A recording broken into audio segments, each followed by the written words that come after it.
ஓம் சாந்தி. எல்லோரும் சந்தோஷமாக இருக்கிறீங்களா? ஸோ இயேசு கிறிஸ்து மற்றும் விபச்சாரி. ஸோ அந்த கதை ரொம்ப ஃபேமஸ் இல்லையா? ஒரு விபச்சாரியை விபச்சாரம் பண்ணும்போது கையுங்களவுமாக மக்கள் பிடிச்சிட்டு இயேசு முன்னாடி நிறுத்துகிறாங்க. ஸோ அப்போதைய சட்டத்தின்படி, மோசஸ் சட்டத்தின்படி அவளை கல்லால் அடித்து கொல்லணும். ஆனால் இயேசு அப்படி பண்ண மாட்டாருன்னு தெரியும்.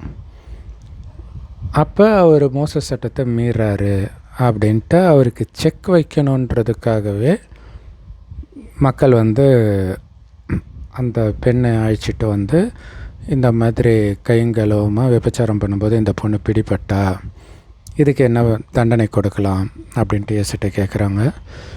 இயேசு கீழே குனிஞ்சிக்கிட்டே ஏதோ தரையில் கிறுக்கிக்கிட்டே, உங்களில் யார் உத்தமனோ அவன் முதல் கல்லை எரிய கடவன் அப்படின்னு சொல்கிறார். ஸோ கொஞ்ச நேரம் கழித்து பார்த்தா யாரையுமே காணோம், எல்லோரும் போயிட்டாங்க. அந்த பொண்ணு மட்டும்தான் இருக்கிறா. எங்கே எல்லோரும்ன்றாங்க. எல்லோரும் போயிட்டாங்க அப்படின்ட்டு அந்த பொண்ணு சொல்கிறா. உடனே நான் உன்னை நியாயம் தீர்ப்பதில்லை, இனிமேல்ட்டு அந்த தப்பு பண்ணாத அப்படின்னு சொல்லி அனுப்பிடுறார். இதுதான் சம்பவம். ஸோ எல்லாருடைய ஆராய்ச்சியும் எதை நோக்கி போகுதுன்னா, இயேசு தரையில் குனிஞ்சு என்னத்தை கிறுக்குனாரு. இது ரொம்ப முக்கியமானது இல்லையா? அதில் ரொம்ப சூப்பரான விஷயம்லாம் இருக்குது. அதெல்லாம் இவங்களுக்கு தெரியல. தரையில் அவர் என்ன எழுதினார் அப்படி ஆராய்ச்சி பண்ணிகிட்டு இருக்கிறாங்க. சரி, அடுத்தது இப்போ வரைக்கும் நிறைய பேர் குறிப்பாக பாலியல் குற்றத்தில் சிக்கும் பொழுது, கிறிஸ்தவ பாதிரியார்கள்லாம் சிக்கும் பொழுது அவருக்கு ஆதரவாளர்கள் இதை தான் சொல்லுவாங்க. இங்கே யார் உத்தமன் இருக்கிறான், உத்தமன் முதல் கல்லை ஏறிட்டோம், இப்போ எல்லோரும் மோசமானவங்க தானே அப்படின்னு சொல்கிறாங்க. இப்போ இயேசு வாழ்ந்த காலகட்டத்தில் எல்லாருமே விபச்சாரம் பண்ணிகிட்டு இருந்தாங்களா? ஏன்னா அதோடைய அர்த்தம் அதுதான். எல்லாருமே விபச்சாரத்தில் தான் மூழ்கி இருக்கிறீங்க. அது என்னடா புதுசாக ஒரு பொண்ணை எடுத்துகிட்டு விபச்சாரத்தில் இருக்கிறான்னு சொல்கிறீங்க? நீங்கள் எல்லாம் உத்தமனாக இருந்தால் கல்லால் அடிங்க பார்ப்போம் அப்படின்னானே எல்லோரும் போயிட்டாங்கன்னா, அங்கே சொல்ல வர மெசேஜ் எல்லாருமே விபச்சாரத்தில் மூழ்கியவர்கள். அதனால தான் விபச்சார சந்ததியினரேன்னு ஒவ்வொரு தடவையும் அட்ரஸ் பண்ணுறார் மக்களை.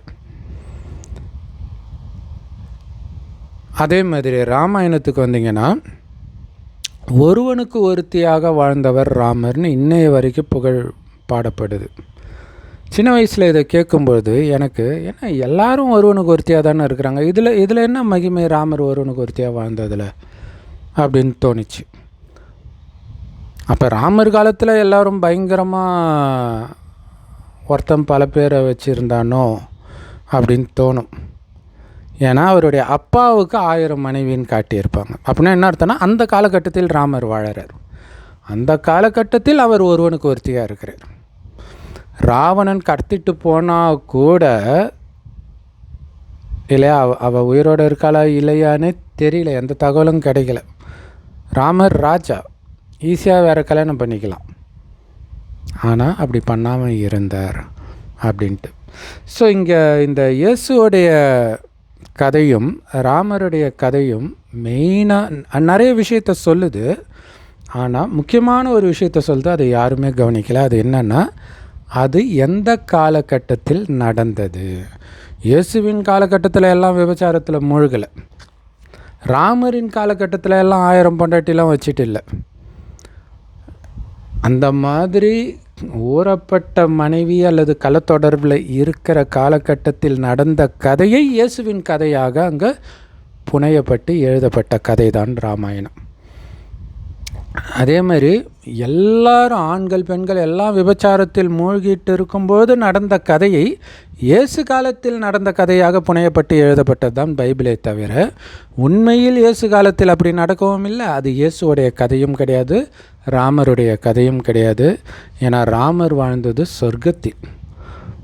சொர்க்கத்தில் நிறைய மனைவி இல்லை, ஒரு மனைவி தான் இருக்கும். அந்த மனைவியிடம் கூட அவங்க காமத்தில் ஈடுபட மாட்டாங்க. ஏன்னா காமம்னா என்னென்னே தெரியாது, குழந்தை மாதிரி பரிசுத்தமாக இருப்பாங்க. அதனால தான் குழந்தை மாதிரி பரிசுத்தமாகாமல் சொர்க்கத்துக்கு போக முடியாது அப்படின்னு இயேசு கூட சொல்லியிருப்பார். அந்த சொர்க்கமாக இருந்தது நாம் வாழற இதே புண்ணிய பாரதம் முதல் 2500 வருடம் சொர்க்கமாக இருந்தது. பிறகு அதுவே நரகமாக மாறுது. காரணம் இந்த காமம், கோபம், பற்று, பேராசை, அகங்காரம் மனிதனுக்குள்ளே வருது. அதுக்கு காரணம் உடம்புன்னு நினைக்க ஆரம்பிச்சிட்டோம். அதுக்கு முன்னாடி வரைக்கும் இந்த உடலை இயக்கக்கூடிய ஆத்மா நான்ற உணர்வில் இருந்தோம். அதாவது உயிர், அது பூர்வ மத்தியில் நட்சத்திரமாக ஜொலிக்கினால் தான் இங்கே போட்டு வைக்கிற பழக்கம் இருக்குது. அந்த ஆத்மா தான் கண் வழியாக பார்க்குது, வாய் வழியாக பேசுது, அனைத்து காரியத்தையும் செய்யுது. ஸோ அந்த ஆத்மா நானுன்ற உணர்வில் ஒருவர் ஆத்மானு பார்த்தாங்க. அதனால் சதா ஆனந்தமாக இருப்பாங்க. காரணம் ஆத்மாவுடைய உண்மையான குணம் ஆனந்தம். ஆனால் 2500 வருடம் கழித்து ஆத்ம சக்தியை இழக்க உடலின் பக்கம் கவனம் வருது. அப்போ தான் காமம், கோபம், பற்று, பேராசை, அகங்காரம் இதுக்கு அடிமையாகிறாங்க. ஸோ இன்றைக்கி தான் இன்டர்நெட்டு காலத்தில் கலத்தொடர்புலாம் சர்வசாதாரணம் இல்லையா? இந்த காலகட்டத்தில் நடக்கிற விஷயம். இந்த காலகட்டத்தில் ஒருத்தன் ஸ்ரீராமராக வாழ்ந்தான். அதுதான் அங்கே பெரிய விஷயம். ராமர் வாழ்ந்த காலத்தில் ராமராகத்தான் எல்லாருமே வாழ்ந்தாங்க.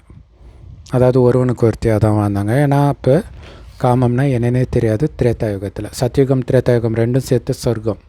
துவாபரயுக கலியுகம் தான் நரகம். ஸோ இவங்க புராண கதையில் சொன்ன மாதிரி துவாபரயுகத்தில் மகாபாரதமும் நடக்கலை, திரேதாயுகத்தில் ராமாயணமும் நடக்கலை. என்ன கேட்டிங்கன்னா, துவாபரயுகத்தில் கிருஷ்ணர் பிறக்கலை, அவர் சத்யுகத்தில் பிறந்தார். அந்த கிருஷ்ணர் பெருசான பிறகு ராஜாவாகும் பொழுது தான் அவருடைய பேர் நாராயணன். அது அந்த ராஜ பதவியோடைய பேர்.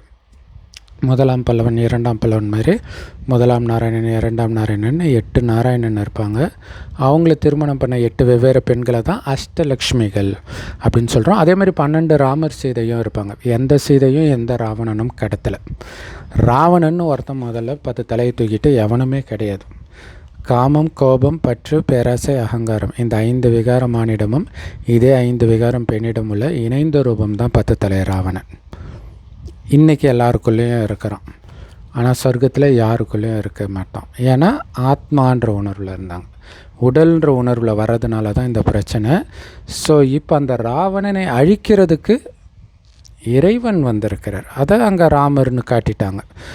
ஸோ என்ன சொல்கிறாருன்னா, மறுபடியும் ஆத்மானு உணரணும். அந்த சக்தி இல்லை. அந்த சக்தி வேணும்னா உங்களை ஆத்மானு உணர்ந்து ஆத்மாவின் தந்தை சிவபரமாத்மாவை சதா நினைவு பண்ணுங்கள்.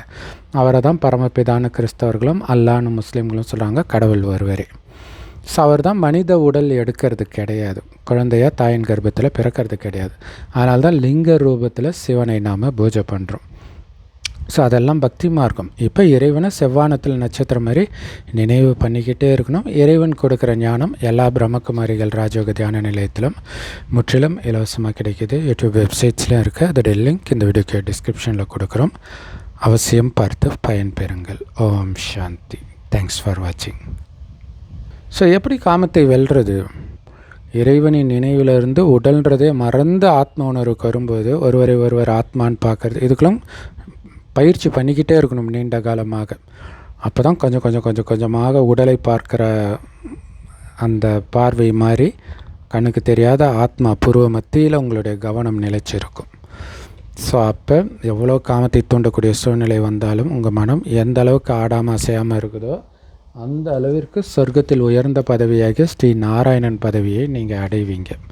அப்படி இல்லைன்னா அதை விட கொஞ்சம் கம்மியான பதவி தான் அடைவீங்க. ஸோ அதற்காக தான் ஒரு பெண்ணை இச்சையாக பார்த்தாலே நீ விபச்சாரம் பண்ணிட்ட, நீ பண்ணதுக்கு பேர் விபச்சாரம்னு இயேசு சொல்கிறேன்.